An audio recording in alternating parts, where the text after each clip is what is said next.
ஆனால் ஒரு நாணயத்திற்கு இரண்டு பக்கம் என்பது போல அதிமுகவுடைய பல எம்எல்ஏக்கள் உருவாவதற்கு பாரதிய ஜனதா கட்சியினுடைய தொண்டை உழைச்சிருக்காங்க. இல்லாட்டா அதிமுக இவ்வளோ எம்எல்ஏ கிடைச்சிருக்காது, எதிர்கட்சி என்கின்ற அந்தஸ்தை இழந்திருப்பாங்க.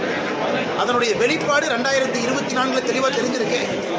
2024 பாரதிய ஜனதா கட்சியினுடைய வாக்கு பாருங்க, அதிமுகவுடைய வாக்கு பாருங்க.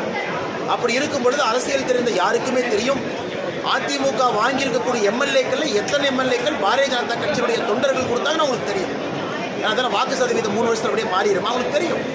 அதனால் இன்னைக்கு அதிமுக தன்னுடைய நிலைமையை பார்த்து அவர்கள் பரிதாபப்பட்டுக் கொள்ள வேண்டும். குறிப்பாக இது போன்ற தலைவர்கள் அவங்க எங்கே இருக்கிறாங்க, அவர்கள் மேலே வருவதை பற்றி யோசிக்க வேண்டுமோ தவிர காலையிலிருந்து இரவு வரை பாஜக பாஜக பாஜக என்று சொல்வது மட்டும்தான் அவருடைய வேலையாக இருப்பதாக நான் பார்க்கிறேன். ஊழல் எந்த ஆட்சியில் அதிகமாக இருக்கு?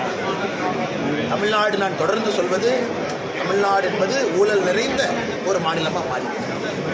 தொடர்ந்து காமராஜர் ஐயாவுடைய காலத்திற்கு பிறகு எல்லா இடத்துலையும் ஊழல் எட்டி பார்த்துருச்சு. அதனால தான் திரும்ப திரும்ப சொல்கிறோம், திராவிட கட்சிகள் இல்லாமல் பாரதிய ஜனதா கட்சி வரும்பொழுது மட்டும்தான் ஊழலை ஒழிக்க முடியும். அதற்கு முத்தாய்ப்பாகத்தான் 2024 கூட்டணி நீங்கள் பார்த்துருக்கீங்க.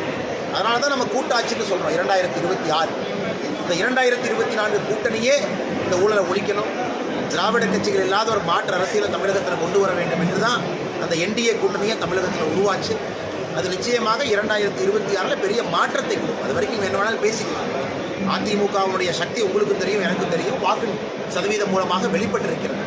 அந்த இயலாமையை, ஆற்றாமையை, பொறாமையை இது போன்ற பத்திரிகையாளர் சந்திப்பு மூலமாக அண்ணன் ஜெயக்குமார் அவர்கள், செல்லூர் ராஜா அவர்கள், அண்ணன் ஆர்பி உதயகுமார் அவர்கள் எல்லாரும் காலையிலிருந்து நைட் வரைக்கும் இதே பேசிட்டு. நன்றி, எனக்கு சாப்பிட்டு போங்க.